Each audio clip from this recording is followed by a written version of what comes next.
commencer, mes amis. Bonjour Arsène. Bonjour, bonsoir tout le monde. Mes amis, bonjour. Il pleut toute la journée, toute la semaine, presque tous les mois, je pense. Mais c'est vendredi, l'heure du Club de l'art oratoire en français à tour du mois. Et nous avons la réunion spéciale aujourd'hui quand nous avons un thème à tour d'une table. Et notre animatrice, Hélène, comme potentiel, elle va allumer le feu, j'espère, sous la pluie. Et on voit comment il se passe. Alors, Elena, je te donne la parole avec tous les détails. Tu peux ouvrir la réunion aujourd'hui. Vos applaudissements, mes amis. Merci Sacha, merci les amis, bonsoir à tous. Vous savez, aujourd'hui, il y a exactement les trois mois, j'ai fait mon premier discours à ce club, à Francothèque à Moscou. Et c'était ma dernière réunion dans un espace physique avec les personnes autour de moi. Et depuis ce jour, nous passons ensemble presque tous les vendredis soirs. Si vous y pensez, c'est une chose exceptionnelle. Comme d'habitude, le temps idéal pour le dîner entre amis, par exemple. Donc, ce soir, j'ai décidé de vous inviter tous pour un dîner virtuel. Imaginez que nous sommes dans une salle à manger très belle et confortable autour d'une table dressée avec des bougies et bienvenue. Tout d'abord, je voudrais saluer les nouvelles personnes et leur demander de se présenter brièvement. Imaginez que maintenant nous faisons un apéritif et je vous donne un verre de champagne ou de crément si vous préférez. Et dans une atmosphère très très relaxée, nous bavardons et nous parlons, nous faisons connaissance. Donc, racontez-nous quel est votre nom, qu'est-ce que vous faites et qu'est-ce que vous a amené ici ce soir. S'il vous plaît, je voudrais commencer. J'ai vu beaucoup de plein de gens nouvelles, c'est très bien. Vlad Lubimova qui a ajouté la première. Est-ce que vous pouvez vous présenter? Je vous donne un verre de champagne, donc c'est très relaxant. Oui? Non? Vlada? Ok. On passe Margarita Kazarian. Non. Personne veut un verre de champagne. C'est très étrange. Vladimir. Oui, enchanté. Oui, merci pour le champagne. Alors, je m'appelle Vladimir Yachounsky. Je suis développeur de logiciels. Et ici, je suis venu parce que j'aime vraiment le français. La possibilité de parler en français me manque vraiment. Et donc, quand une fois de nouveau à Facebook, j'ai vu que Alexandre raconte des histoires de ce club, j'ai décidé de venir regarder ce qui se passe ici, écouter. Merci beaucoup. Merci. Elisabeth, est-ce que vous avez déjà participé de notre club ou non? J'ai participé 2 fois, mais après, j'ai fait une pause, malheureusement. Et encore, je suis revenue. Merci beaucoup pour avoir la possibilité d'être avec vous. Je ne faisais pas la présentation. Si vous voulez, je peux faire ça. Oui, s'il vous plaît, bien sûr. Oui, parce que pour la première fois, j'ai entré à cette salle pas trop tôt, donc j'avais pas la possibilité de me présenter. Je suis historienne. J'apprenais la langue française à l'université. et je comprends que je peux continuer de parler, de lire, et d'apprendre la langue parce que malheureusement, j'oublie beaucoup de choses. Donc, pour moi, c'est très important d'avoir la possibilité de faire quelques speeches parce que pour les historiennes, c'est très important, mais à l'université, on ne tâche pas d'apprendre cette chose. Et c'est très bien que votre club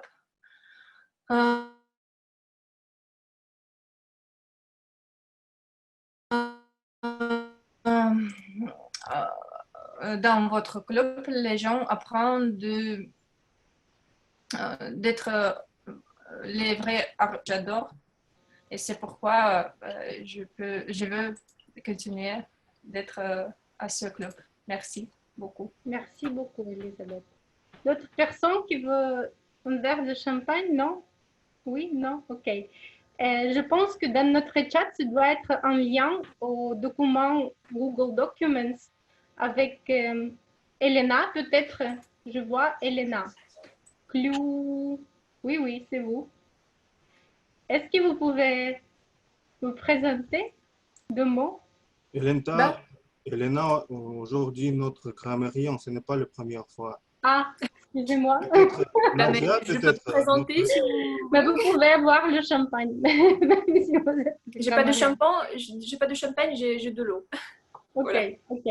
Donc, pour toutes les personnes nouvelles, il doit être en lien pour Google Documents avec la forme que je vous prie de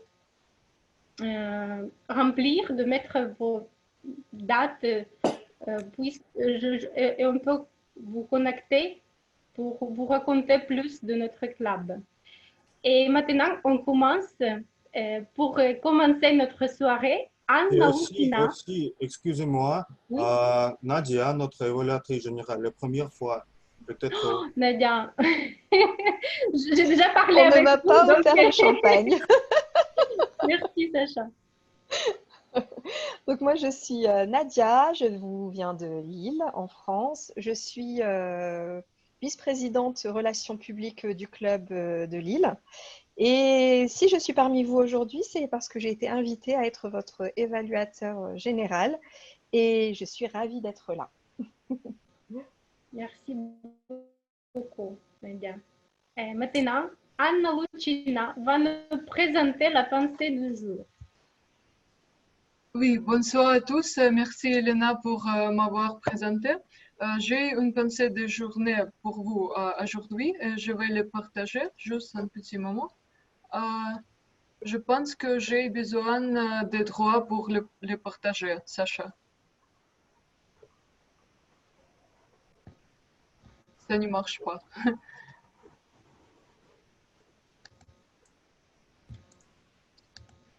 Est-ce que tu peux me donner les droits? C'est Arsène qui donne les droits aujourd'hui. C'est toujours. Arsène, tu dois donner les droits aux gens. C'est la démocratie. Les droits pour partager.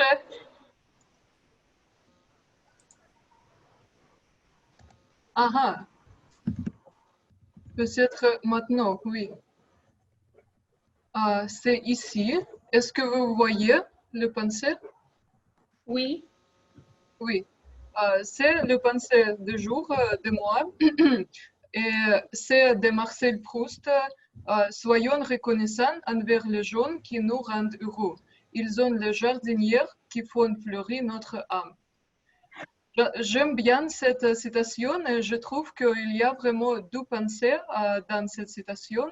Et premièrement, c'est à propos d'être reconnaissant. Et je pense que c'est vraiment important parce que malheureusement, parfois, on prend quelques bonnes choses dans notre vie juste comme gratuit. Et c'est pas juste ni pour les choses, ni ce n'est pas constructif pour nous. Et la deuxième pensée, je pense que c'est à propos de quelque chose de moderne. Je pense que dans le monde moderne, on devient un petit peu peut-être égocentriste. On pense parfois seulement par nous-mêmes, qu'on est ambitieux, on est enthousiaste, on peut vraiment réaliser tout qu'on veut. Mais c'est pas vrai aussi parce que sans l'autre personne, il n'y a pas de vraie joie, il n'y a pas de vrai bonheur. Et c'est important de les comprendre et vraiment apprécier. C'est deux pensées dans cette citation pour moi. Pour vous, peut-être vous trouvez quelques d'autres choses aussi. Et pour conclure, je veux aussi dire à vous que vous me faites vraiment heureuse chaque fois quand je vous vois. Et merci pour ça, je suis très reconnaissante. Merci beaucoup, Anna. On a aussi le mot du jour et j'invite Christina Tabachenko à le présenter. Oui, bonjour à tous. Aujourd'hui, je veux présenter notre mot du jour, c'est papoter. Je veux faire quelques démonstrations pour vous. Mais pas de droit aussi. La même situation avec moi, Arsène, oui, je crois que c'est...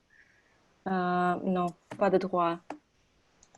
Ah oui, merci.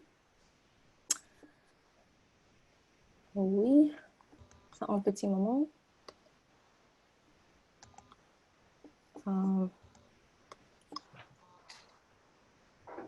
Ça marche pas. Un moment.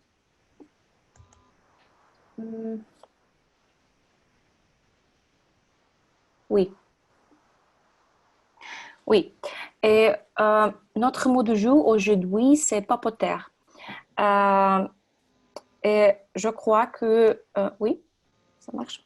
Je crois que ce mot est très populaire. Quand, par exemple, il ressemble autour d'une grande table et peut-être boivent quelque chose, c'est parler. Et il y a un stéréotype que les femmes papotent plus que les hommes. Mais je crois que ce n'est pas vrai.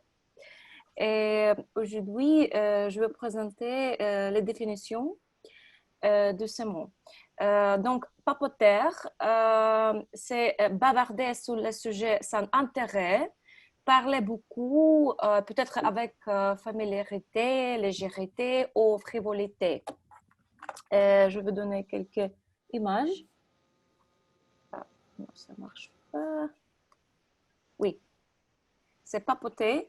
Je veux donner quelques exemples.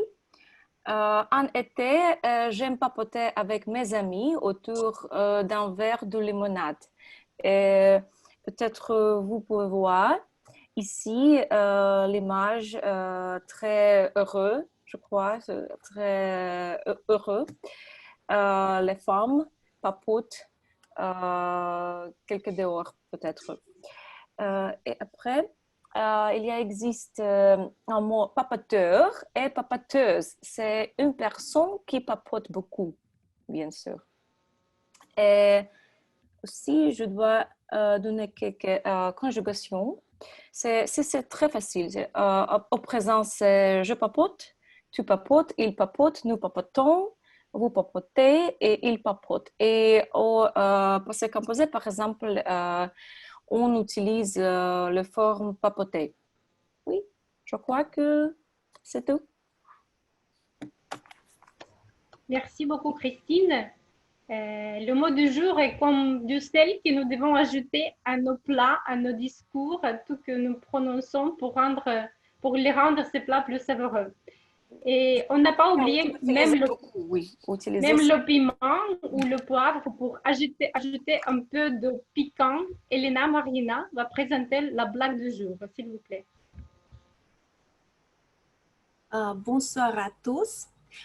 Comme Elena, notre chère animatrice de cette réunion, a repris les associations et les termes de la cuisine, j'ai décidé de poursuivre dans le même sens. Je vous invite donc de brancher votre imagination pour voir une scène de ménage. Je vois ici beaucoup de femmes. Je crois que le début de cette scène vous sera familier. Après, je n'en sais rien. Si vous pouvez vous reconnaître à la fin de cette histoire ou pas, à vous de voir. Si vous voulez, vous me le dites. Bon, c'est parti.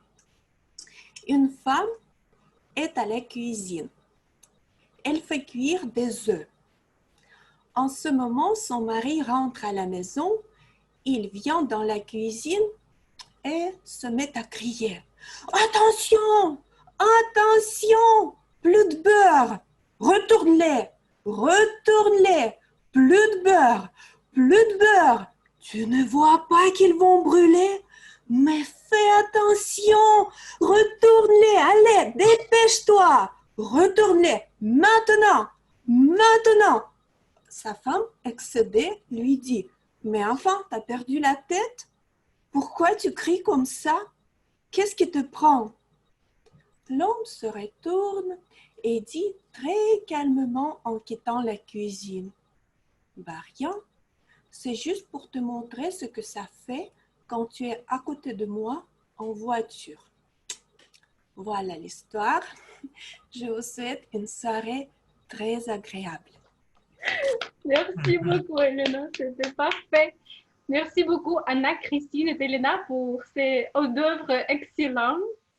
Et il y a la forme dans notre chat et je demande à toutes les personnes nouvelles de la remplir, s'il vous plaît. Et on continue avec la présentation des 3 rôles très importants qui nous aident tous à améliorer nos compétences. La première, c'est le chronométreur, c'est Arsène. Arsène.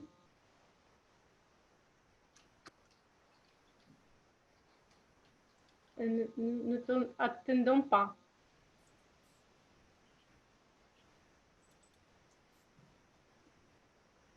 Non. Le silence. Le silence.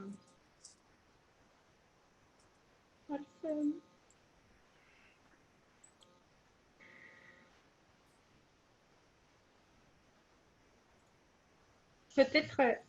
Peut-être on continue avec le compteur d'hésitation.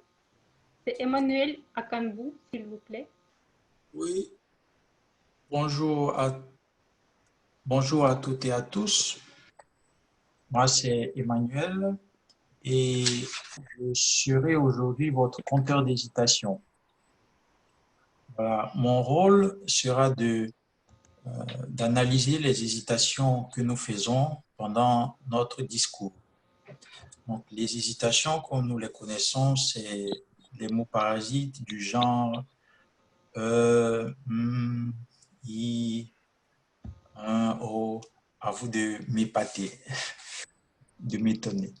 Et voilà, donc à la fin de la rencontre, donc, je vais faire un petit résumé, un petit récapitulatif, dire qui a le plus hésité, qui a hésité, et voilà un peu. Merci et à vous la parole. Merci beaucoup, Emmanuel. On continue avec le grammairien, c'est Elena Plukova, s'il vous plaît. Oui, c'est moi. Bonsoir à tous et à toutes. Aujourd'hui, je serai votre grammairienne.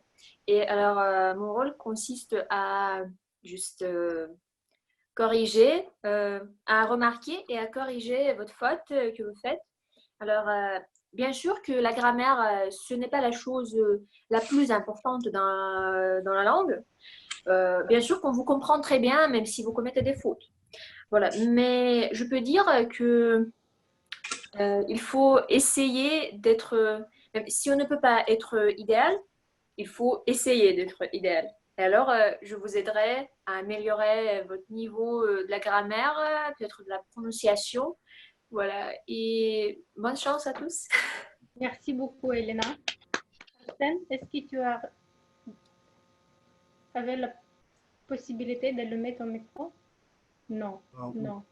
Mademoiselle animatrice, je vais réciter en ce qui concerne le rôle de chronométreur et Arsène va montrer. Puis, nous allons faire ensemble. Il sera notre chronométreur, mais maintenant, je vais seulement réciter les règles.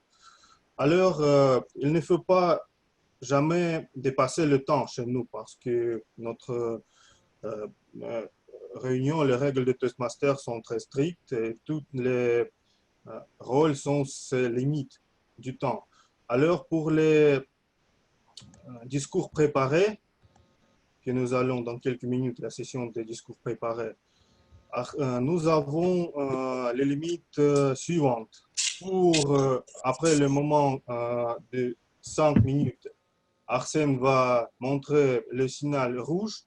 Peut-être il peut démontrer maintenant le signal vert. Comme ça. Après 6 minutes, ce sera le signal jaune. Tout le monde va voir. Merci. Et après 7 minutes, Arsène va nous montrer le signal rouge. C'est-à-dire qu'il faut finir, mais il ne faut pas, bref, arrêter. Il faut, peut-être vous avez 30 secondes pour la conclusion et c'est aussi pour les improvisations dont les limites sont 1 minute, 1 minute 30 pour jaune et 2 minutes pour rouge. Et après 2 minutes, Arsène va montrer le signal rouge, c'est-à-dire pendant les improvisations, vous devez aussi finir peut-être dans quelques secondes, mais il ne faut pas jamais arrêter.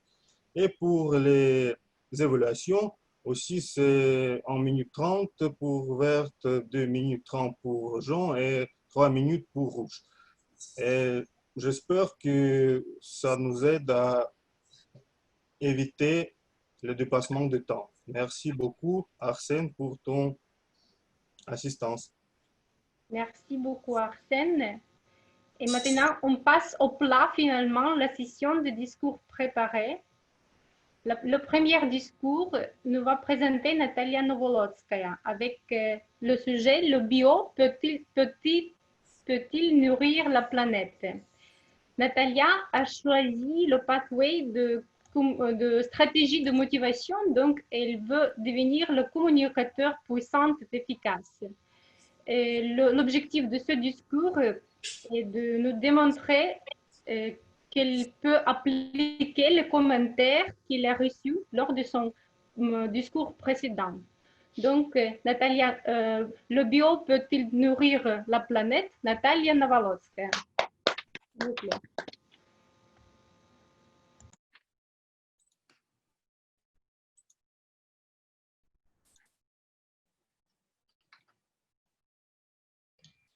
Pouvez-vous m'entendre?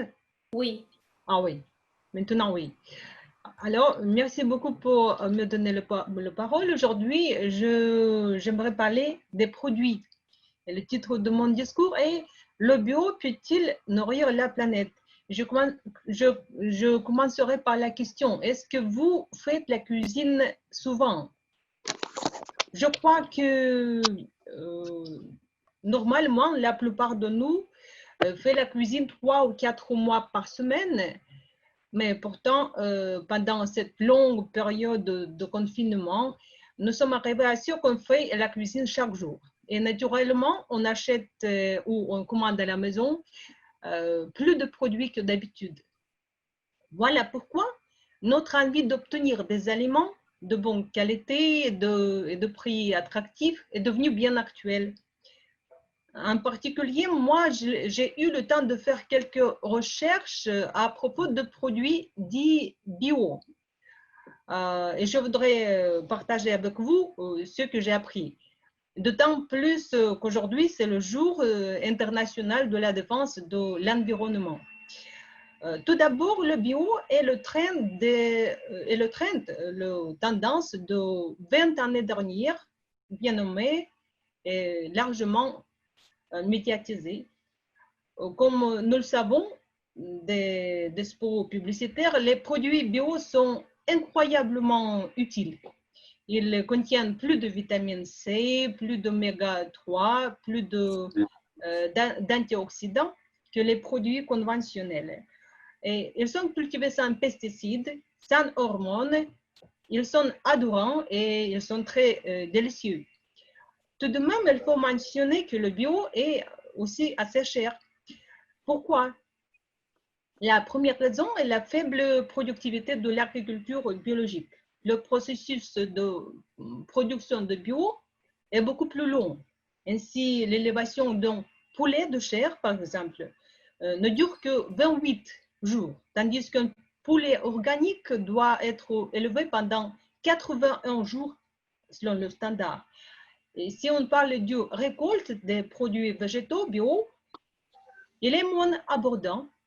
Les études des dernières années qui explorent les différences de rendement entre agriculture bio et conventionnelle, ces recherches donnent le résultat suivant. Si les fermeurs utilisent la chimie de synthèse en cultivation des fruits, par exemple des pommes, ils reçoivent leur récolte à 28% plus riche. Et la deuxième raison des hauts prix de produits bio, c'est l'utilisation des surfaces. Il faut en effet 2,5 fois plus d'hectares pour produire le blé bio. Considérant le fait que la population humaine augmente toujours, il faudra occuper de plus en plus de surface sur la planète pour produire le bio, ce qui puisse perturber les équilibres écologiques. Et voilà, en répondant à la question, le bio peut-il vraiment nourrir le monde? On doit dire que non, c'est assez difficile à présent. Le bio n'est pas bien abordable, il est cher, n'est pas bien abordable à tous et il exige trop d'investissement. Mais j'ai aussi l'autre question à vous. Faut-il s'inquiéter à cause de cela? Comme je dis, j'ai fait quelques recherches à propos de bio et j'ai appris quelques faits intéressants aussi. Par exemple, plusieurs études récentes qui comparent les produits bio et conventionnels trouvent que les différences qualitatives en faveur de bio pour les teneurs de vitamine C, oméga 3, antioxydantes, elles sont inconsidérables. L'autre fait, c'est l'impact sur la santé humaine des pesticides n'est pas clairement établi jusqu'au présent. En outre, les produits bio, ils peuvent contenir aussi les pesticides. Ce n'est pas interdit. Les pesticides d'origine naturelle, pas synthétisés, ils ne sont pas interdits en cultivation de bio. Et en conclusion, permettez-moi de vous donner quelques conseils concernant le choix des produits et le stockage des produits chez vous. Achetez les légumes et les fruits saisonniers. Il s'agit de saisons de votre région. Ils sont plus frais, ils sont moins chers et votre organisme est mieux adapté à eux. Et le risque d'allergie est plus petit aussi. Il ne faut pas garder les produits végétaux dans les réfrigérateurs pendant longtemps. Il faut les manger frais car avec chaque jour de stockage, ces produits perdent les vitamines et les minéraux. Oui, merci. Faites attention au marquage. Si vous voulez acheter vraiment les produits de l'agriculture bio en Russie, il faut chercher un marquage spécial avec le mot organique, pas bio et pas éco, mais seulement organique sur l'image du feuille vert. Le loi de janvier de cette année, de 2020, a fixé cette signe pour le bio, pour les produits bio. Et le dernier conseil, si vous voulez être sûr en vos produits, plantez-les et cultivez vous-même près de vos maisons de campagne ou bien dans vos appartements. Par exemple, On peut cultiver avec succès le persil, le basilic, le fenouil sur le rebord de la fenêtre. Et bon, portez-vous bien et soyez attentifs à un choix de produits et n'oubliez pas, nous sommes ceux que nous mangeons. Merci beaucoup. C'est tout. Merci beaucoup, Natalia. Très informatif. Si je peux papoter un peu, hier, j'ai mis le persil. J'ai fait un petit jardin sur le rebord de ma oui. Formidable. Merci beaucoup. Et on passe à notre deuxième discours. Et Sophie Grimbert-Huy va nous présenter. Le sujet est Je t'aime égale, tu as ton espace. Très intéressant. Sophie fait le Pathway Leadership Dynamique. L'objectif de ce projet est d'identifier son style de leadership primaire.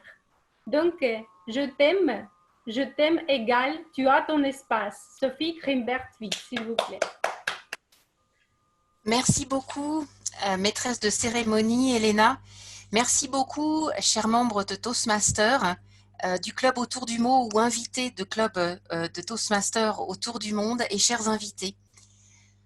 Ce soir, j'avais envie de partager une réalisation que j'ai faite dans ma vie depuis ces 3 mois où nous sommes tous confinés dans différentes parties de l'Europe et du monde. Lorsque je prononce le terme « je t'aime », je peux le prononcer, nous pouvons tous et toutes le prononcer à l'attention de la personne avec laquelle nous partageons notre vie. Nous pouvons le prononcer à l'attention de nos parents, de nos enfants. Et les circonstances, ces 3 derniers mois, nous ont forcés à vivre différemment toutes les relations dans lesquelles nous pouvons exprimer « je t'aime » à cause du confinement. Je t'aime, la notion, pour moi, a été très éclairée depuis ces 3 mois par l'arrivée d'événements différents, d'événements qui se produisent pour toutes et pour tous le long d'une vie. Et la notion, l'explication de la notion a pris un relief tout à fait différent. Lorsqu'en février, je suis rentrée en France, je suis rentrée parce que je souhaitais que mes 2 enfants soient ensemble, un vivant en Russie, l'autre vivant en France. Et c'était une façon pour moi de leur dire « je vous aime » lorsqu'ils se sont retrouvés, parce que c'était une occasion exceptionnelle.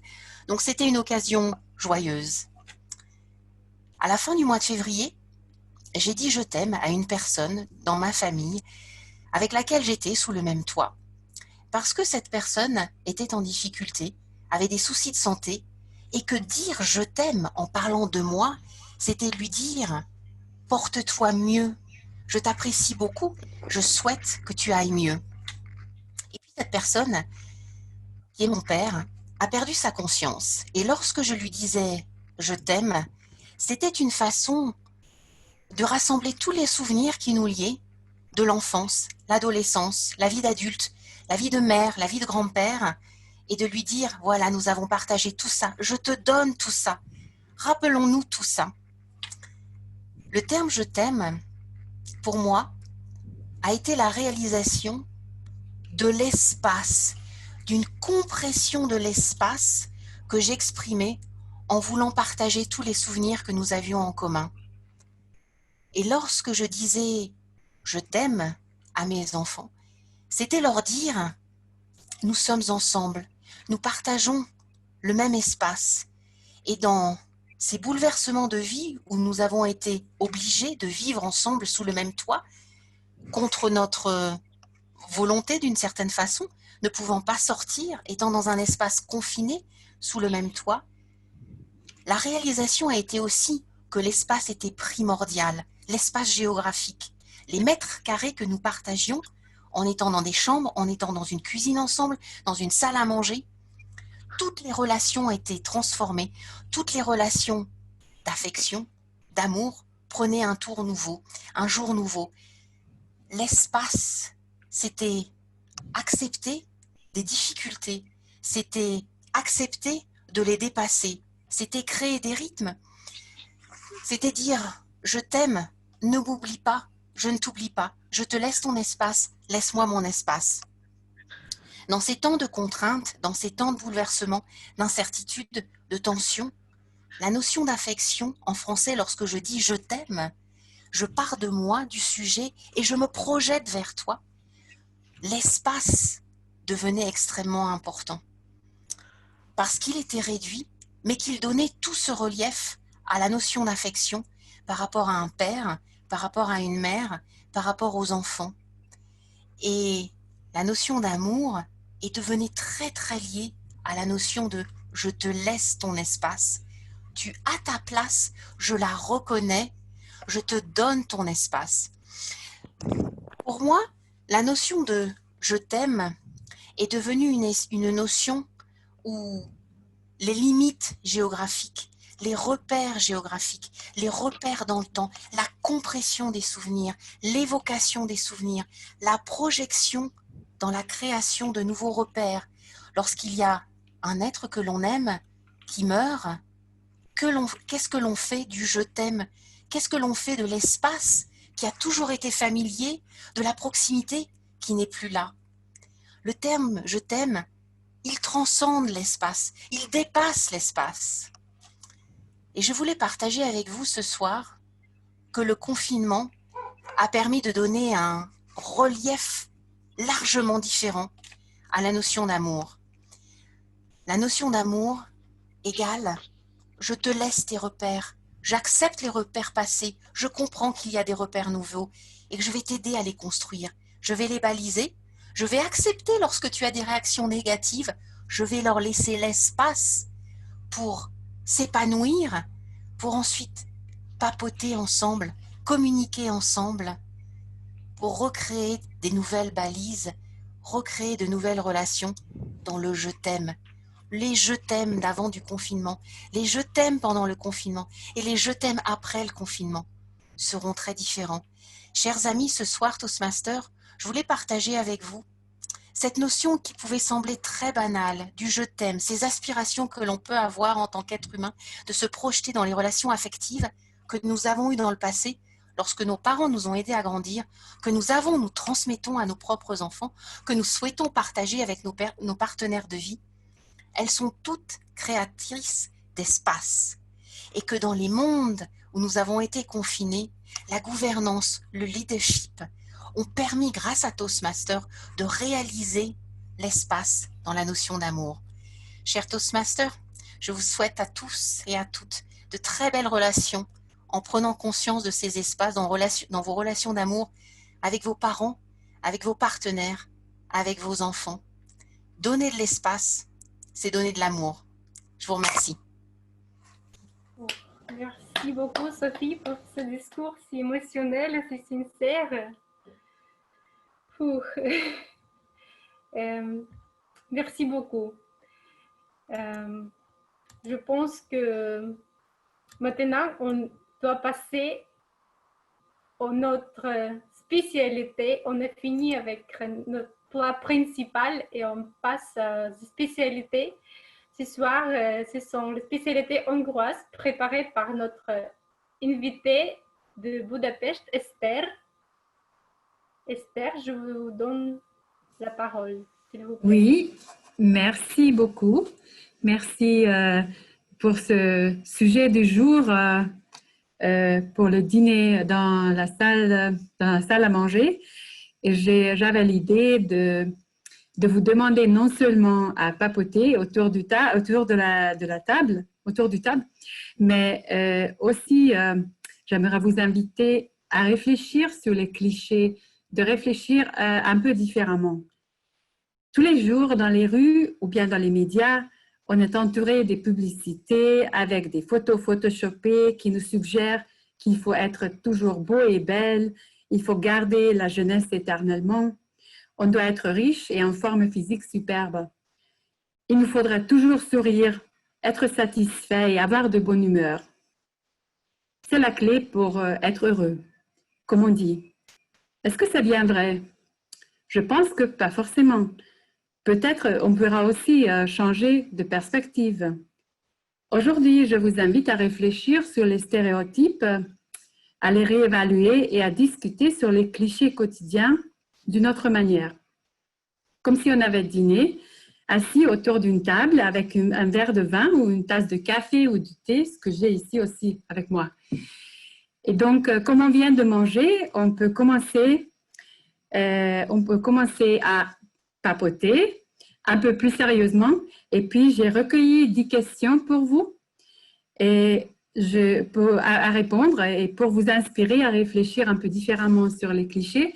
Et donc, j'aimerais demander les nouveaux invités, les gens qui sont la première fois présents dans une soirée Toastmaster, qui soient plus actifs, ou bien je vais demander des personnes, mais je préfère demander volontairement, la participation volontaire au début parce qu'il y a 10 questions, donc il faut qu'on avance. Okay. Donc, est-ce qu'il y a quelqu'un qui veut commencer? Alexandre. Alexandre. Donc, dis-moi, Alexandre, un nombre entre 1 et 10. 7. 7. Donc, votre question, pourquoi est-ce que c'est mieux être pauvre que riche? Pourquoi est-ce que c'est mieux d'être pauvre ou riche? Être pauvre que riche. Donc, c'est mieux d'être pauvre que riche. Il faut... Être pauvre, c'est mieux qu'être riche. Merci beaucoup, Esther, pour ces questions philosophiques, je pense. Et aussi, merci beaucoup pour m'avoir donné la possibilité de participer dans les sessions des improvisations aujourd'hui parce que chaque fois je parle souvent, toutes les réunions, et maintenant je pas du rôle et je peux participer. Alors, est-ce que c'est vrai qu'être pauvre mieux que d'être riche? Je pense qu'on peut trouver quelques raisons dans cette situation. Par exemple, si tu es pauvre, tu peux planifier comment devenir riche et peut-être atteindre quelques buts et s'épanouir et développer. Et ça va faire ta vie plus intéressante, oui. On peut dire en anglais get rich or die trying. Je ne sais pas comment dire en français cet adverbe, mais peut-être ce processus est aussi peut-être intéressant, oui, de s'épanouissement, de se développer parce qu'être pauvre, ce n'est pas très intéressant, je pense. Mais peut-être il faut se développer toujours et ce processus est mieux que être riche dès ton enfance et ne savoir pas comment s'épanouir. C'est mon opinion. Merci beaucoup. J'ai vu que tu avais des hésitations quand même. C'était pas très, très convaincant que tu veux être très pauvre. Mais bon, ça on comprend aussi très bien. Bon, je demande à quelqu'un d'autre, est-ce qu'il y a des volontaires? Elisabeth? Ah, Vladimir. Vladimir, ok. Donc, Vladimir, tu as la chance de choisir un numéro aussi. Pas le 7, c'est déjà... D'accord, je choisis le 3. Le 3. Pourquoi est-ce qu'un orage est mieux qu'un jour ensoleillé? Qu'est-ce qu'on fait si je ne suis pas d'accord avec la question? Bon, d'accord. Non, c'est l'essentiel de l'exercice. Je comprends. Alors, moi, je préfère le soleil, mais là, je vais vous prouver qu'un orage, c'est beaucoup mieux. Alors, tout d'abord, si un orage, c'est une sorte de spectacle. On ne sait jamais quand est-ce que ça va arriver. On voit des lumières superbes, on entend un son, on peut faire une petite expérimentation physique. On regarde l'éclair, on entend le tonnerre, on calcule la distance et donc on sait quoi faire.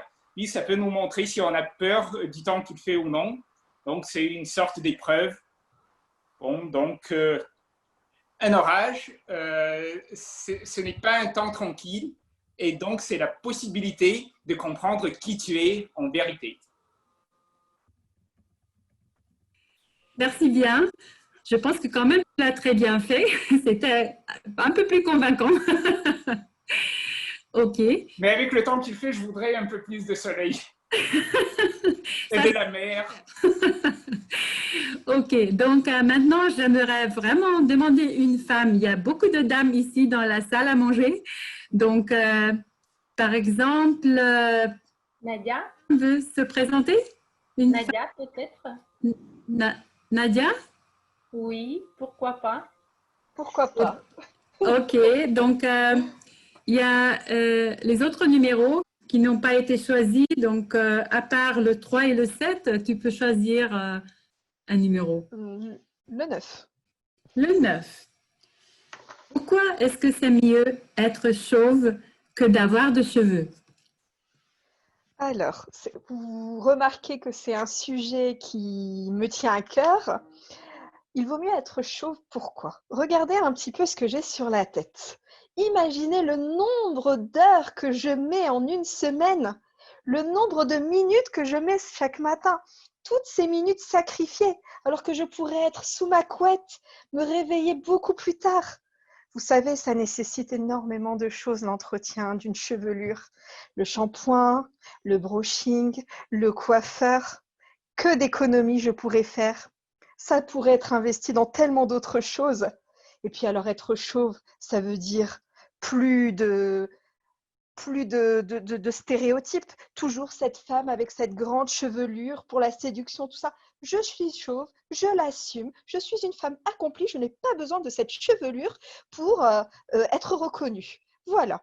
Et ça prouve aussi que j'ai une grande confiance en moi. Parce que se raser la tête, vous imaginez le courage que ça entraîne. Donc moi, j'ai qu'une chose à vous dire. Mesdames, messieurs, rasez-vous tous la tête. Voilà. Super, super.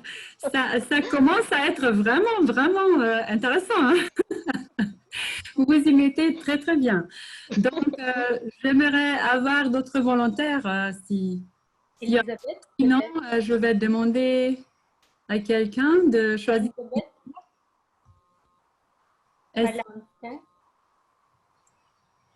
Elisabeth. Oui, c'est moi. Ah, Elisabeth, c'est toi. Le numéro 2. Le numéro 2. Pourquoi est-ce que c'est mieux d'être moins jolie que très beau? C'est une bonne question, aussi philosophique, mais je pense que la beauté, c'est une chose... c'est une chose différente pour tous les gens parce que nous tous avons les goûts différents. Donc, il y a quelques icônes, peut-être, mais il y a des types différents qui sont très beaux, je pense. Et pour moi, j'ai compris que la beauté, c'est pas la chose la plus importante parce que comme nous commençons de parler, de papoter avec quelques personnes, pour le moment, nous voyons les vêtements, le visage, etc. Nous comprenons que nous aimons ce type ou non, mais après l'avoir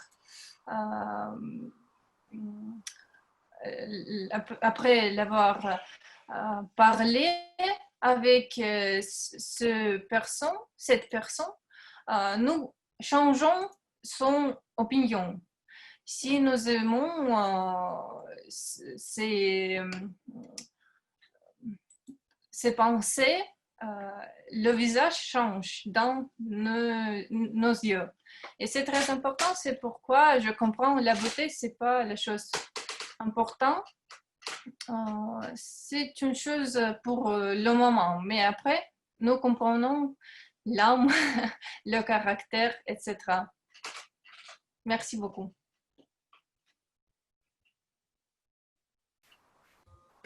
Merci. Merci beaucoup. Et donc, j'aimerais maintenant un homme, peut-être. Alain, tu nous écoutes? Vous nous écoutez? Oui, j'ai des problèmes techniques, donc je travaille avec mon téléphone ce soir. Oui, je vous écoute. Ok, super. Donc, on a encore des numéros 1, 4, 5, 6, 8 ou 10? 1. Numéro 1. Numéro 1.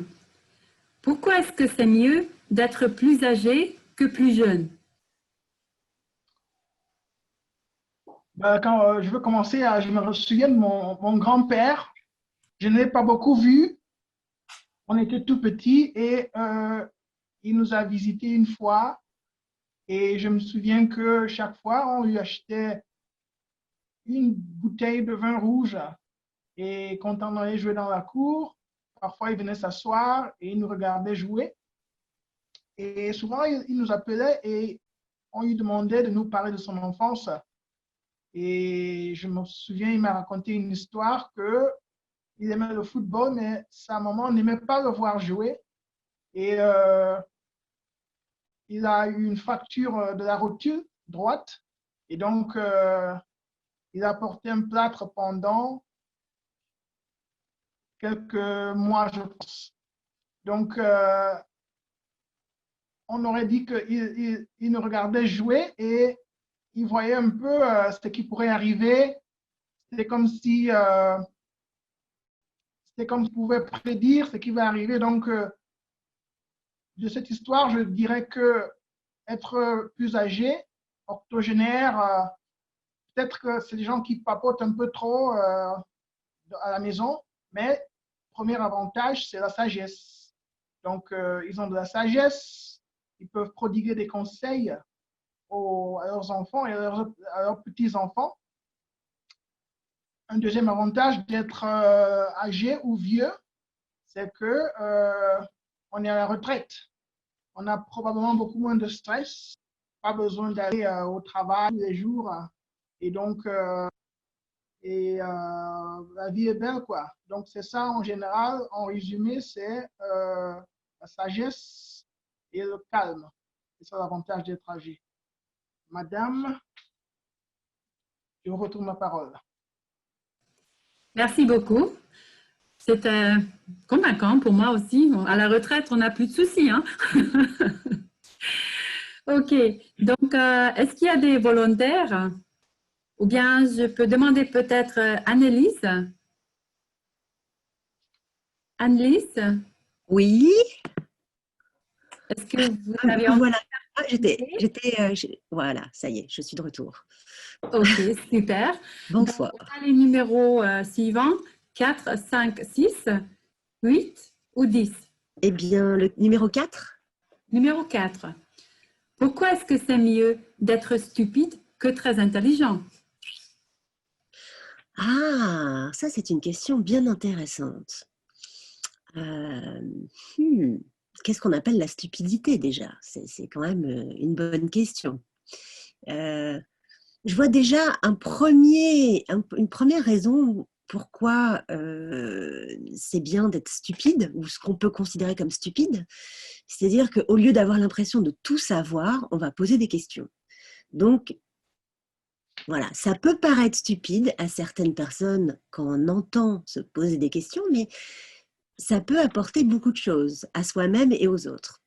Donc ça pourrait être intéressant. Est-ce qu'on feint d'être stupide? Est-ce qu'on est considéré comme stupide par les autres? Est-ce qu'on est réellement stupide? Alors, voilà, ça c'est une autre question. Si on est réellement stupide, peut-être qu'on ne se pose aucune question dans ce cas-là. On ne se pose pas de questions dans la vie, de ce qui se passe autour. Ça peut être plus facile à gérer parce qu'on se pose beaucoup de questions. On peut stresser aussi. On peut avoir du mal à décider des choses. Donc peut-être que pas se poser de questions, si on considère ça stupide, Voilà, donc ça peut être une solution, je ne sais pas. Donc, j'ai du mal à décider, en fait, si c'est vraiment mieux ou pas. Hein. J'essaye de prendre la question, là, être stupide, c'est mieux qu'intelligent. Oui, peut-être qu'on vit la vie plus facilement, en fait. Peut-être, mais je ne suis pas sûre de ça. Et puis, c'est dans le regard des autres, en fait, la stupidité. Qui dit qu'on est vraiment stupide? Personne ne sait. Merci Esther. Merci Anne-Lise. Tu l'as très bien commencé avec la définition. Oui, c'est vraiment l'essentiel. Il faut définir les choses. Ok, donc pour le prochain, je ne sais pas si Eric, que je ne vois pas sur vidéo, mais peut-être il est là quand même. Non, peut-être Anna. Anna? Oui. Anna. Oui. Ok. Anna Lucina. Ah, Elena, Elena. Non, qui? Peut-être moi? Je suis sur la Ah, liste. Anna, oui. Oui, bien sûr. Donc, Anna, tu vas être la prochaine. Donc, c'est 5, 6, 8 ou 10? 5, 6, 8 ou 10. 10, s'il vous plaît. Ok. Pourquoi est-ce que c'est mieux d'être plus gros que mince? Plus gros que mince. Que mince. Ah, c'est intéressant. Merci beaucoup, Esther, pour une bonne question. Je pense que pour moi, c'est vraiment bien de réfléchir à propos de ça parce que je ne suis pas encore tellement gros, mais je peux devenir ça si je voudrais. Et pourquoi je pense que c'est mieux? Je crois que j'ai beaucoup de raisons de mon propre vie dans cette façon, comme ça maintenant, parce que par exemple, j'habite en Irlande, à Dublin, et il y a beaucoup de vent ici, le vent vraiment fort, très fort. C'est comme 30 km par heure, c'est normal, c'est juste quotidien. Et quand tu n'es pas tellement gros, ça pourrait poser un vrai problème. Tu peux vraiment souffrir beaucoup à cause du vent, parce qu'il n'y a pas de bonnes fondations en toi. Et c'est peut-être mon première raison. Et aussi, il y a une bonne citation dans la langue russe que si c'est une personne vraiment bonne, ça doit être beaucoup plus de cette personne, juste en quantité. Et c'est une autre raison, juste pour devenir beaucoup plus fondamental dans notre bonté. Et je crois qu'il y a beaucoup d'autres raisons aussi. Je peux essayer de grandir un petit peu chaque jour et réfléchir beaucoup plus et faire mon propre discours à propos de ça. Merci. Merci beaucoup. C'est un bon projet. Donc, il me reste 3 questions. J'ai vu Manu. Manu, vous avez envie de répondre à une question? Oui, j'aimerais bien essayer. Ok. Donc, c'est 5, 6 ou 8? 8. Ok. Pourquoi est-ce que c'est mieux être paresseux que diligent? Wow. Je peux très bien répondre à cette question parce que j'ai beaucoup d'expérience en la matière. Quand vous êtes paresseux, vous avez toute la vie devant vous. Vous n'êtes pas obligé de ne rien faire spécialement dans la journée. Vous avez toute la journée de libre. Vous pouvez dormir combien de temps vous voulez. Vous pouvez décider pour votre propre vie. Vous devenez dans ce cas-là le dirigeant de votre propre vie. Voilà. Et être paresseux, ça permet d'être, comment dire, d'être libre. Vous êtes responsable de vous-même et voilà. Je conseille à tout le monde de se permettre souvent d'être paresseux, au moins une fois par semaine. Je pense que c'est bon pour la santé physique, parce que être paresseux, je pense que ça pousse à manger beaucoup. Il y a beaucoup de gens qui se restreignent au niveau de la consommation. Donc, vous pouvez manger un peu plus et vous pouvez rester un peu plus à la maison, dormir, rester avec les enfants et promener aussi ces animaux de compagnie. Voilà, c'est un peu ça. Merci. C'était vraiment convaincant, mais je vois que tu as de l'expérience, vraiment. Donc, c'était profond. Donc, il me reste 2 questions. J'avais l'idée de demander Christina, peut-être. Christina? Oui. Donc, 5 ou 6? Je crois que 6. 6. Pourquoi est-ce que c'est mieux d'être en colère que de sourire?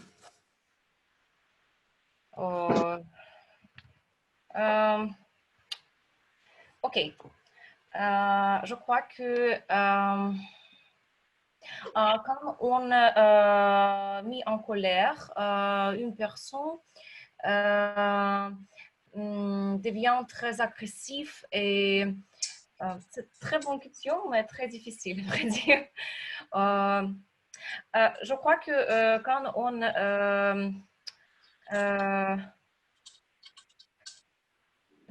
on suit,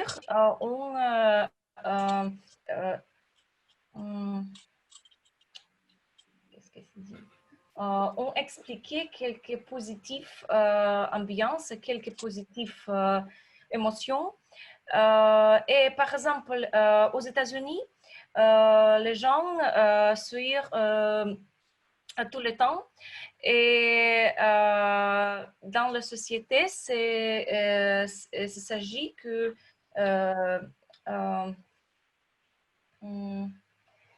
pour être gentil. Mais par exemple, en Russie, les gens ne suivent pas beaucoup. Et peut-être toutes les personnes étrangères croient que les personnes russes sont peut-être un petit pessimistes toutes les personnes russes mettre en colère beaucoup, mais c'est pas vrai. Et je crois que quand on suit, on donner les émotions positives à l'autre personne. Et si on a humeur très mauvaise, je crois qu'on doit sourire pour augmenter sa humeur, peut-être, oui. Je crois que c'est ça, c'est tout. Parce que ces questions sont vraiment très, très difficiles. Merci.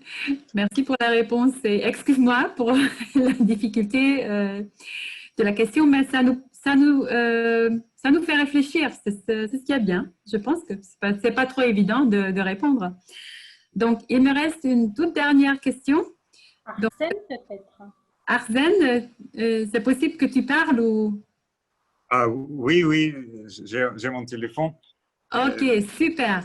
Donc, il n'y a plus de choix, plus de démocratie. Donc, il me reste une toute dernière question. Et c'est aussi c'est très valable pour aujourd'hui ou pour nos jours. Pourquoi est-ce que c'est mieux le confinement que si l'on est libre d'aller n'importe où? Le confinement, le mieux qu'en libre. Que la liberté d'aller n'importe où tu veux. Pourquoi le confinement c'est mieux? Moi, personnellement, je pense que la liberté, c'est mieux que le confinement. Mais je peux imaginer que, oui. Comme tous les politiciens qui disent que le confinement est mieux que la liberté, peut-être cette instabilité, parce que tous les gens être confondre au futur, que tu étais mieux, pas très vite, mais pas au pas. La deuxième raison peut-être peut être était que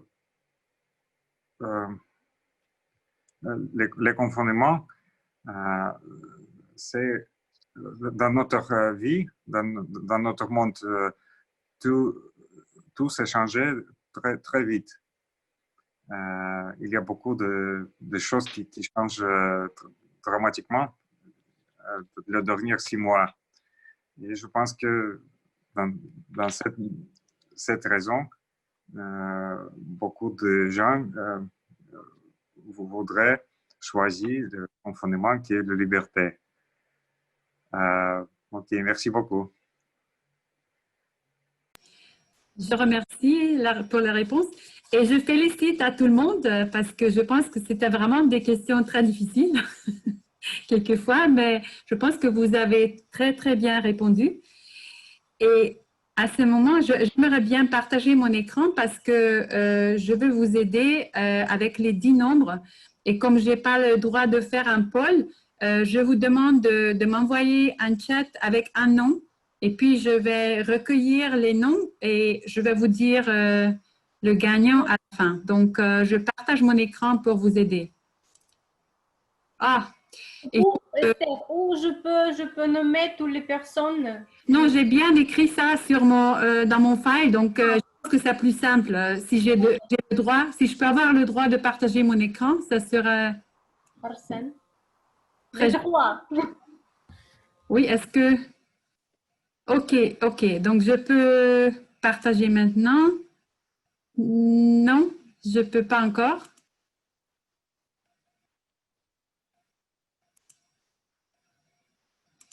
Je ne peux pas encore partager mon écran. Est-ce que quelqu'un peut m'aider avec ça? Arsène.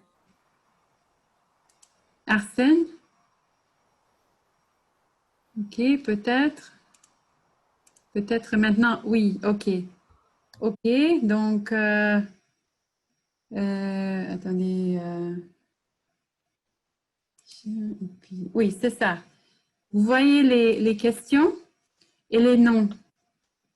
Donc, ça va vous rendre plus facile à répondre parce que c'était une session d'improvisation assez longue. Donc, il faut bien se souvenir des gens.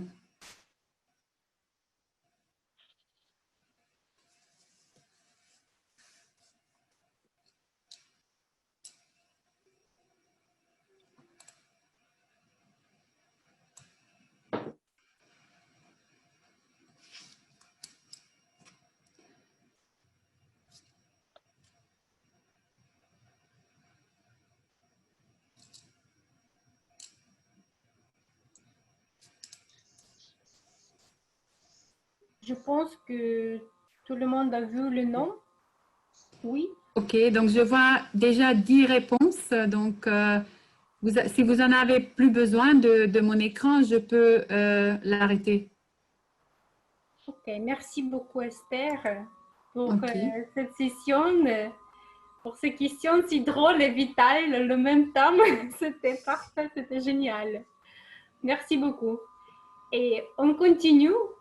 Et pour moi, un bon dîner, ça veut dire toujours qu'il faut laisser suffisamment d'espace pour le dessert.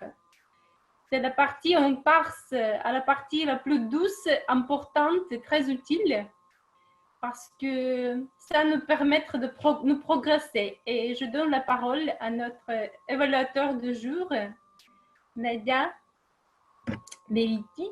S'il vous plaît, Nadia, je vous donne la parole. Vos applaudissements, mes amis. Alors, je pensais que j'interviendrais plus tard dans la soirée parce que habituellement, j'attends d'avoir les rapports de tous les évaluateurs ainsi que du chronométreur, du grammairien, etc. Donc, c'est pas grave, je vais d'abord faire une petite introduction. Je tiens déjà à vous féliciter, c'est une session très intéressante, très dynamique. Ce qui me marque dans votre session d'aujourd'hui, c'est le procédé. Donc, toute cette partie introduction avec la parole du jour, le mot du jour, la blague du jour, qui est une belle entrée en matière. Pour rester sur la métaphore de notre animatrice, c'est une très belle entrée et qui met en bouche et qui met en appétit. Vous avez bien commencé à l'heure. Je trouve que le président a bien fait son travail en ouvrant la session exactement à l'heure avec une bonne introduction. Je trouve que votre tour de table pour présenter les nouveaux est très intéressant parce que ça permet de les mettre à l'aise et de les introduire dans la session et de fédérer le groupe, ce qui donne envie de participer, de se sentir partie prenante. Parce que souvent, quand il y a des nouveaux, ils sont observateurs, ils n'osent pas forcément prendre la parole de manière spontanée. Et le fait de les présenter, je trouve ça très, très bien pour eux. Parce que tout de suite, on est pris dans le jeu et on a envie de participer. Le fait que vous mettiez, alors techniquement parlant, le fait de mettre le document sur le chat pour recueillir les coordonnées des personnes, c'est super intéressant. Ça permet de gagner du temps.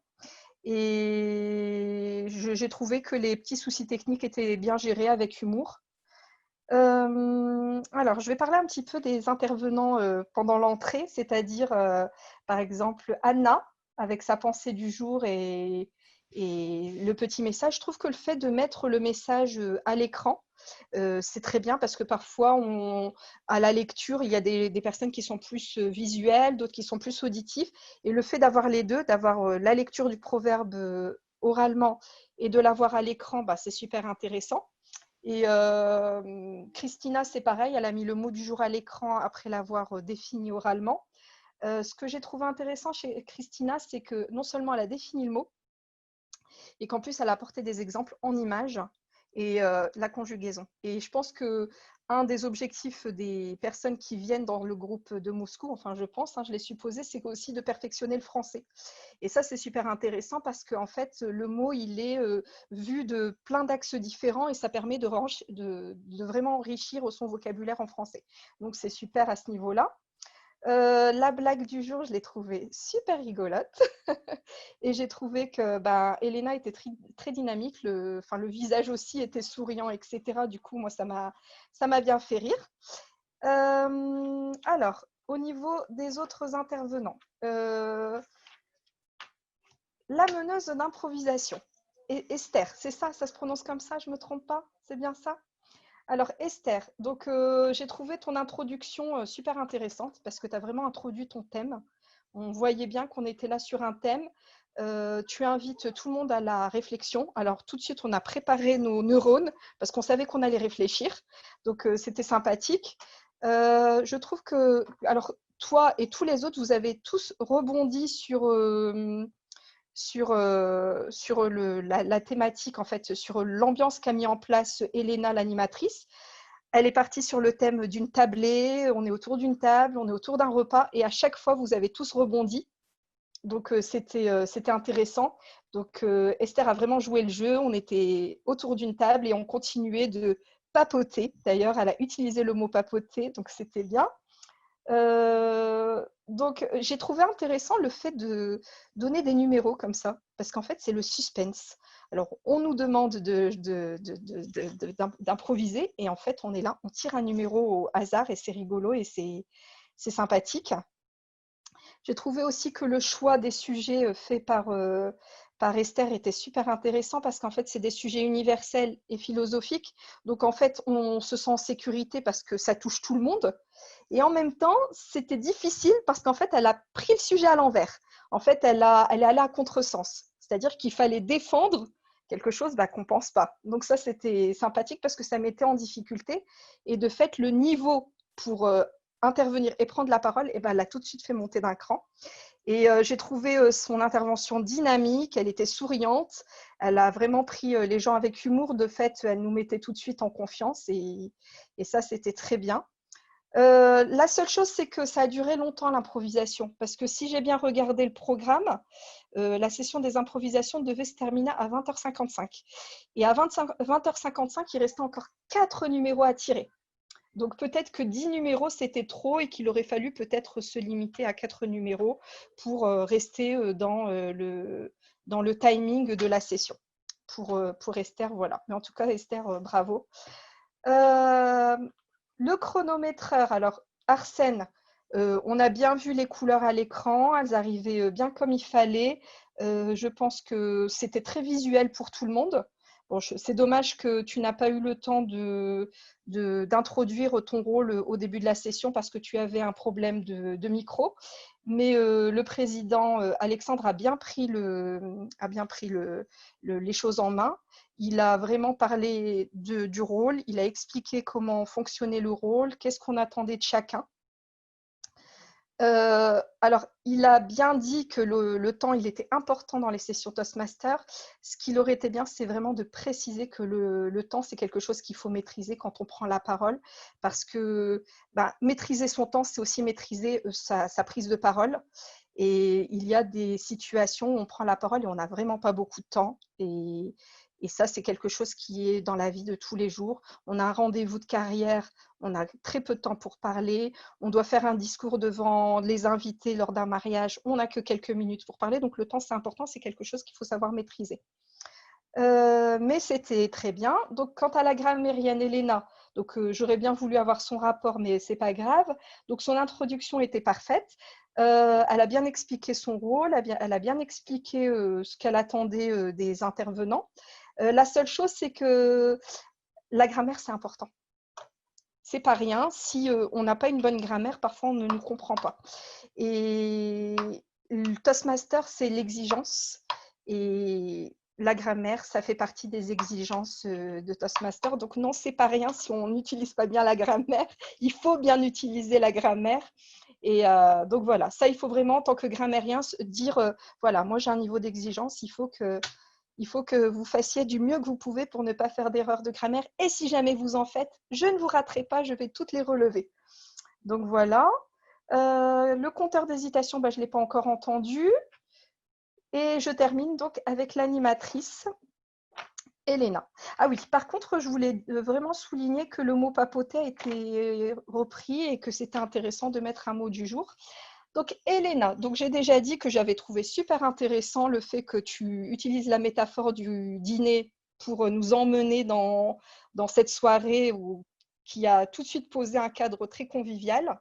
Donc, tu as commencé vraiment ton introduction par une histoire. Tu nous as mis dans l'ambiance.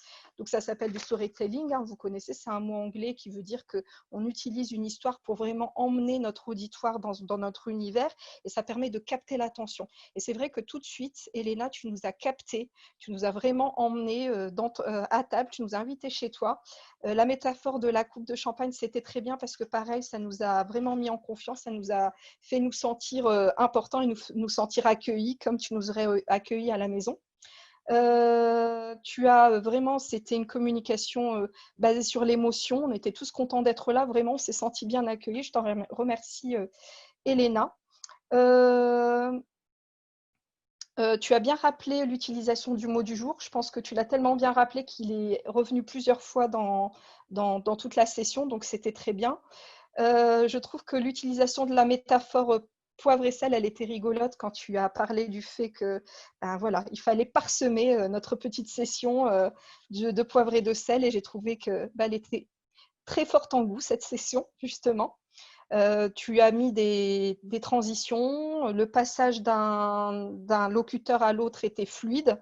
On a vraiment, c'était fluide. On ne voyait pas de coupure, on ne voyait pas d'interférence ou d'hésitation. Tu as su pallier aux soucis techniques de Arsène. Tout de suite, tu as enchaîné en présentant, en faisant prendre la parole à quelqu'un d'autre. De fait, on n'a pas vu, enfin, ça ne nous a pas marqué plus que ça. Tu as utilisé le mot papoter. Et donc, voilà, j'avais autre chose à rajouter sur l'animation. Oui, ce que j'ai trouvé intéressant que nous ne faisons pas à Lille, c'est que tu rappelles à chaque fois le parcours suivi par chacun. En fait, quand les discours sont arrivés, tu as à chaque fois énoncé le parcours qui était suivi par l'un et par l'autre. Et je trouvais ça intéressant parce que pour les nouveaux, ça leur permet déjà de savoir qu'il existe des parcours, que suivant les objectifs, eh ben, on va avoir un parcours différent, etc. Donc, c'était sympa. Je trouve sympa aussi que tu suggères des personnes, en l'occurrence moi pour l'improvisation, ça m'a fait plaisir.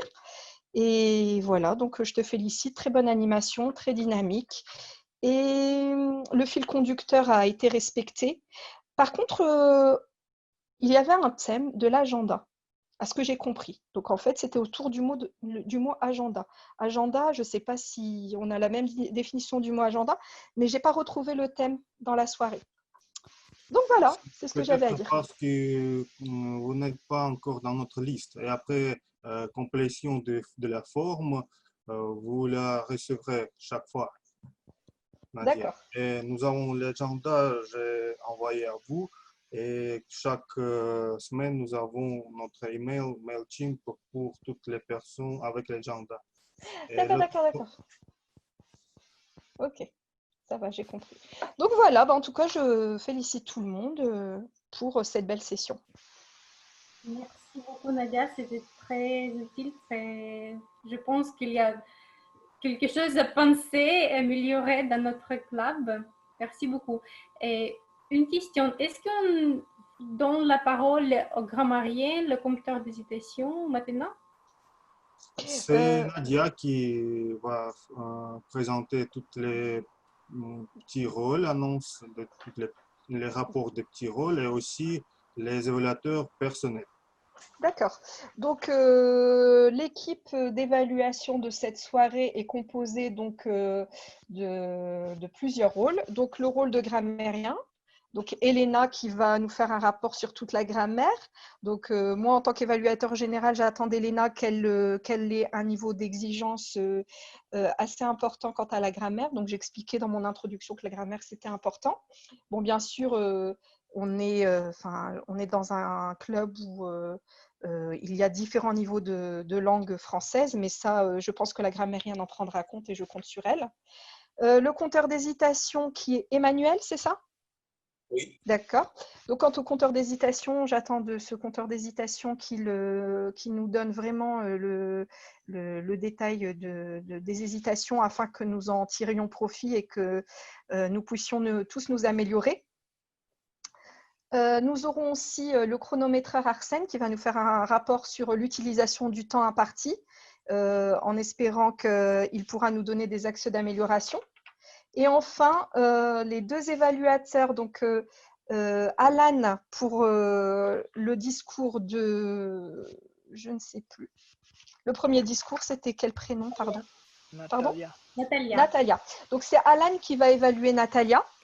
Oui, Natalia. Je n'arrivais pas à lire parce que c'est en alphabet russe, je crois, c'est ça?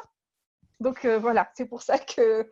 Donc, Alan qui va évaluer Natalia, j'attends de lui qu'il donne vraiment des pistes d'amélioration à Natalia, non seulement sur la façon dont elle a parlé, mais aussi sur la posture et sur le timbre de voix. La même chose pour Annalise qui va évaluer Sophie. Donc, la parole, je la laisse tout d'abord aux évaluateurs des orateurs, c'est ça? Oui, c'est Alain maintenant. Donc, je laisse la parole à Alan, d'accord, pour évaluer Merci Natalia. beaucoup pour cette annonce détaillée, Nadia. De rien.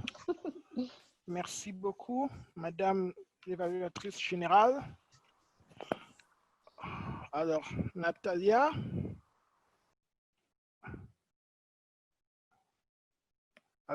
Vous m'entendez? D'accord.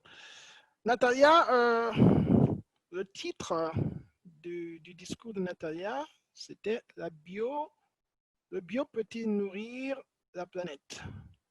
Alors, j'ai divisé mon évaluation en 3 parties. La première partie, c'est la valeur. C'est un discours qui a une grande valeur compte tenu du fait que la population de la planète ne cesse d'augmenter. Et donc, il y a un problème, il y a une relation avec la nécessité de nourrir les gens. Donc, c'est un thème important, l'utilisation des engrais et des pesticides ou bien la non-utilisation. Donc, la valeur est très, très grande, je pense. La seconde partie, c'est le but. Alors, le but de ce discours, c'était d'améliorer la tonalité vocale. Donc, c'est un feedback qu'elle a reçu lors de son dernier discours. Et je vais parler donc de ça. Alors, en général, Natalia, avec une tonalité plane, donc il manquait de l'amélioration. Par exemple, je pense que quand on fait des recommandations, c'est assez fort. Tu as dit, par exemple, cultivez vous-même. Cultivez vous-même. On peut dire cultivez vous-même, mais on peut dire cultivez vous-même. Donc, en mettant de l'emphase sur qui est-ce qui fait l'action, avec une petite pause et peut-être une intonation un peu plus haute. Un autre exemple, c'est, tu as dit, quand tu parlais du choix, soyez vigilants en choix. Soyez vigilants. Donc, on met l'accent, par exemple, sur le fait qu'il faut faire attention. Et ça demande peut-être à faire des petites pauses ou à diminuer la vitesse du débit. Donc, c'est ça, c'est sur la tonalité vocale. Je pense que pour réaliser ça, il est peut-être préférable de faire un discours debout. Donc, ça, c'est sur la tonalité vocale. Alors, la structure, ce discours a eu une structure en 5 parties. Donc, tu as commencé sur la définition. Tu as dit, c'est quoi le bio? Tu as parlé de surplus de vitamines en oméga 3, par exemple. Tu as aussi, ensuite, la seconde partie, c'était tu as comparé.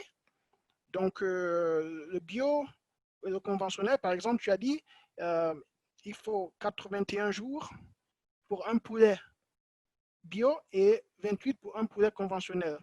Troisième partie, c'était la réponse. Tu as apporté une réponse très claire. Le bio ne peut pas nourrir.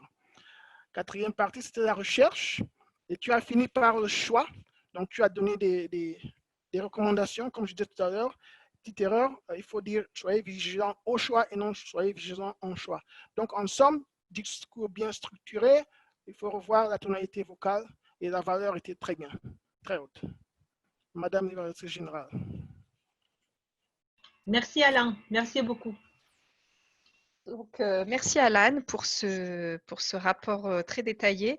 Merci d'avoir mis en relief tous les côtés positifs de ce discours et d'avoir permis à Natalia de noter ses points d'amélioration. Donc, je vais laisser la parole maintenant à Annalise pour l'évaluation de Sophie.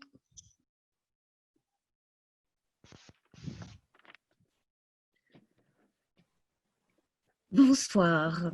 Eh bien, Sophie, alors moi, tout d'abord, j'ai été intriguée par le titre, puisque je savais que Sophie, en fait, délivrait un discours concernant son style de leadership. Et alors, je me suis dit, ça a piqué tout de suite mon intérêt. Je me suis dit, qu'est-ce que c'est que ce discours? Je t'aime, tu as ton espace. Donc ça, c'est plutôt sympa déjà de commencer avec un titre qui donne envie d'en savoir plus. Et puis, Sophie a une voix très douce qui caresse vraiment quand on l'écoute délivrer un discours ou même parler. C'est avec un rythme, c'est vraiment très agréable à l'écouter. Alors, Ok, le contexte, l'expérience du confinement, c'est ce qui est plutôt très sympa de nous mettre dans le vif du sujet avec quelque chose qui nous parle, parce qu'on a tous eu cette expérience du confinement. On s'est tous retrouvés à un endroit confiné avec des proches ou des moins proches. Et déjà, bon, d'avoir ce sujet commun, moi, ça m'a donné envie d'en savoir plus. Et tout le partage de ses réflexions. Alors, j'étais tellement plongée en fait dans son discours que j'avais oublié même quel était l'objectif initial de nous parler de son style de leadership. Et quand à la fin, elle nous a finalement parlé du rapport avec la gouvernance et le leadership, pour finir en disant donner de l'espace, c'est donner de l'amour. Premièrement, je trouve ça vraiment très fort de finir sur cette note-là. Et tout au long du discours, elle nous a aussi structuré régulièrement avec le « je t'aime, je t'aime, je t'aime », qui m'avait piqué la curiosité initialement, mais ça rythmait vraiment l'importance de ces mots. Et ça m'a fait me poser des questions, moi aussi, en fait, sur à qui je le dis, dans quel contexte. Donc, c'est très intéressant au niveau de tous ces aspects. Je trouvais que c'était un discours très inspirant de ce point de vue-là. Qu'est-ce que je pourrais dire? Si je veux faire un petit rapport avec le sujet du leadership, effectivement, je crois que c'est très chouette de faire un parallèle avec la vie quotidienne, avec la vie de son entourage, puisqu'effectivement, on n'est pas différent finalement, pas si différent dans la vie personnelle, dans la vie avec les gens avec qui on vit, avec nos enfants et dans le contexte professionnel également. Et donc, c'est un style vraiment personnel. Donc, j'ai trouvé ça assez intéressant comme angle d'approche pour approcher ce sujet. Et la proximité, clairement, c'est un moment où on se rend compte tout à fait du style des gens, du style de communication et du style de leadership. Alors, Sophie m'avait demandé de regarder particulièrement pour le regard. Le regard, où est-ce qu'elle regarde? Alors, au début, Sophie nous regardait en face. Alors, c'est vrai que ce n'est pas facile. Moi non plus, j'ai beaucoup de mal à regarder dans cette lentille. Mais voilà, c'est vrai que j'ai observé un enregistrement récemment, ça fait une différence marquante si on regarde la lentille ou si on regarde ses notes ou si on regarde les gens ou si on réfléchit un petit peu parce que parfois quand on pense, on a des réflexions, on cherche ses mots, on regarde un petit peu à côté. Ça fait une grande différence. Donc, ça vaut le coup, clairement, de travailler. Mais dans l'ensemble, ça ne m'a pas gênée parce que je me sentais très proche de ce que Sophie nous racontait au niveau du thème. Et donc, elle était assez proche aussi physiquement, dans sa proximité. Donc, ça ne m'a pas vraiment gênée. Mais pour pouvoir y travailler, effectivement, apprendre à regarder la lentille, c'est quelque chose de très chouette. Sinon, très à l'aise. Et je suis tout à fait certaine qu'au niveau du style de leadership, on a bien compris que Sophie était effectivement plutôt dans la démocratie, coaching, affiliatif, créateur de rythme ou même l'altruisme. Voilà, donc un super discours. Merci d'avoir partagé toutes ces émotions avec nous. C'était vraiment très émouvant. Voilà, merci beaucoup. Merci Annelise. Donc très bon rapport. Tu donnes ta propre impression, l'effet qu'a eu ce discours sur toi. Donc je pense que c'est un peu l'effet général. Tu as bien repris le sujet, tu as balayé de manière détaillée le discours et mis en relief les points d'ancrage. C'est très bien. Et puis tu lui as donné enfin une piste d'amélioration. Et surtout, ce que j'ai apprécié, qui est important, c'est de faire le lien avec l'objectif qu'elle s'était donné, donc notamment dans l'objectif Pathways de leadership. Et puis j'ai trouvé que c'était intéressant parce que c'est quand même l'objectif premier. Donc c'était très bien. Merci beaucoup. Donc je vais donner la parole à notre grammairienne. Je reprends son prénom, excusez-moi. Elena. Il y a beaucoup d'Elena, non? Oui, c'est ça. Voilà, Elena, on t'écoute. C'est moi. Alors, Comme vous avez bien remarqué, Nadia, la grammaire, c'est vraiment important. Voilà. Et c'est pourquoi maintenant, je vais vous annoncer des certaines fautes que j'ai remarquées au cours de notre réunion. Je dois dire que la quantité de ces fautes se diminue chaque fois et c'est très agréable, je dirais. Voilà. Premièrement, voilà, je voudrais dire que important se prononce sans T à la fin s'il s'agit du genre masculin. Voilà, la situation, c'est du féminin. Et en plus, j'ai beaucoup aimé le mot du jour, papoter, mais on ne prononce pas le R à la fin. Voilà, il faut juste mémoriser ça. C'est une règle. Puis, il y a un mot, une personne. Il ne faut pas nasaliser ce O. Alors, juste, on prononce A ouvert et c'est tout. Aussi, utiliser. Ici, on voit qu'on écrit ça avec U au début. Et alors, ça se lit comme U. Utiliser, pas utiliser. Il ne faut jamais, il ne faut pas utiliser pas ici parce que jamais c'est déjà la négation. Voilà, et alors c'est pourquoi ça ne vaut pas la peine d'utiliser pas. Alors aussi la parole c'est aussi de féminin. Et en effet, je ne sais pas exactement si on utilise l'adjectif haute avec un mot prix, mais moi je dirais plutôt le prix élevé. Aussi le mot la loi est du féminin. La philosophie, ça se lit avec Z. Alors, c'est la position entre deux voyelles. Alors, ici, dans ce cas-là, on lit S comme Z. Et aussi, c'est une faute que je remarque presque chaque fois. Alors, si on dit que la vie devient plus intéressante, il faut dire que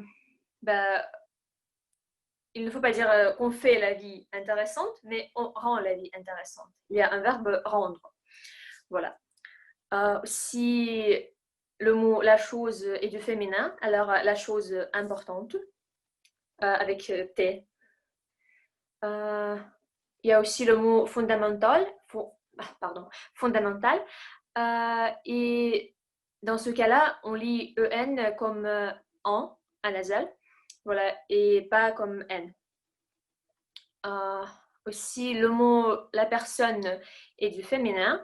Et alors, il ne faut pas assourdir le V à la fin de l'adjectif agressive. Alors, la personne agressive, pas agressif. Alors, comme j'ai déjà dit, la personne est du féminin, alors toutes les personnes. Aussi, la stabilité, c'est aussi du féminin.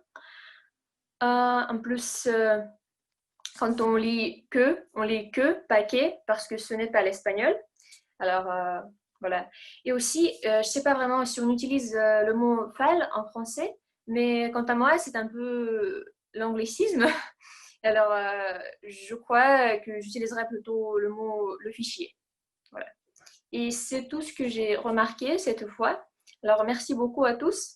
Et n'ayez pas peur de commettre des fautes, parce qu'il y a toujours une personne qui vous aidera à les corriger. Voilà, merci. Merci Elena pour ce rapport détaillé, très détaillé même, c'est très bien, bon niveau d'exigence. Effectivement, on apprend de ses erreurs. Ce que j'aurais aimé, Elena, c'est aussi que tu relèves les points positifs de grammaire, parce que là, c'est vrai que tu nous as donné tout ce qui avait qui avait été remarqué négativement, même si c'est pas négatif, hein, parce qu'on apprend de ses erreurs, mais aussi féliciter quand c'est bien. Par exemple, les métaphores utilisées, notamment par notre animatrice, valaient le coup d'être relevées par la grammairienne. Et le fait d'avoir utilisé le mot du jour à bon escient, comme il fallait, était aussi un point que tu aurais pu relever dans les discours de nos intervenants. Mais merci beaucoup, Elena, c'était très bien. Je vais donc passer la parole à notre compteur d'hésitation. Alors, je laisse le chronométreur pour la fin, parce que je ne veux pas qu'on baisse la garde. tant qu'il n'est pas encore passé, on continue de faire attention à notre temps. Donc, on va plutôt écouter d'abord Emmanuel, qui est notre compteur d'hésitation. C'est bien Emmanuel, un compteur d'hésitation? Oui, c'est bien ça. Super. Ok, en ce qui concerne les hésitations, donc je trouve qu'en général, on s'est plutôt tous bien en sortis. On n'a pas trop hésité. Je n'ai pas remarqué que nous avons tous mis beaucoup l'accent sur les hésitations. On n'a pas tous trop hésité. Donc ça, c'est déjà très bien. Mais toutefois, le plus grand hésitateur a été Kristina Tabachenko. Je trouve qu'elle a beaucoup hésité, peut-être du fait de la maîtrise de la langue française. En russe, peut-être qu'elle s'en sort beaucoup mieux. Bon, je ne sais pas très bien, mais il y a de quoi améliorer, il y a de quoi s'améliorer. Et ensuite, les hésitations sont un peu dispersées, se rencontrent un peu chez tous, mais pas de façon très prononcée, pas trop répétée. C'est suffisamment bien. Et aussi, je peux féliciter Sophie, qui est la personne qui a utilisé le moins de mots parasites, le moins d'hésitation parmi nous. Voilà. Et bravo, je félicite tout le monde. À vous la parole. Merci Emmanuel. Merci pour ce rapport très détaillé. Alors, pour la défense de Christina, le sujet ne l'inspirait pas, hein, et c'était de l'improvisation. Donc, on est un petit peu plus indulgent sur les improvisations, n'est-ce pas? En tout cas, c'est bien que tu aies pensé à féliciter les personnes qui n'avaient pas hésité. C'est très bien quand on est comme ça, évaluateur de ce genre de choses, de féliciter aussi ce qui allait. De ne pas oublier de mettre l'accent sur ce qui est positif. Alors, je vais enfin laisser la parole. Alors, dites-moi, je n'oublie personne, tout le monde est passé, il ne reste plus que le chronométreur. Vous me confirmez qu'il ne reste que le chronométreur à passer? Oui, Oui, hein. salut à tous encore une fois. Aujourd'hui, je suis... Donc, Arsène. Oui.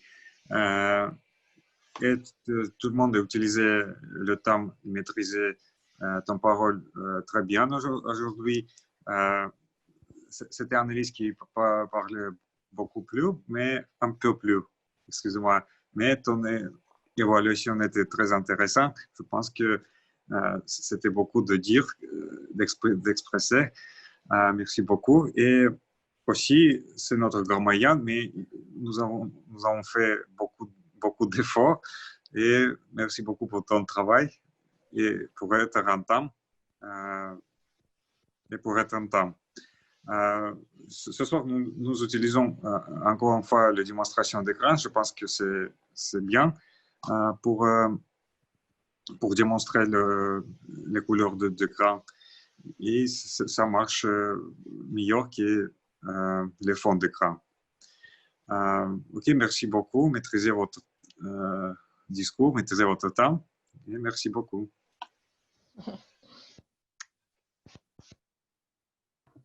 Merci Arsène, c'est très bien. Je me joins à Arsène pour féliciter tout le monde et merci à l'équipe d'évaluation. Je rends la parole à Elena.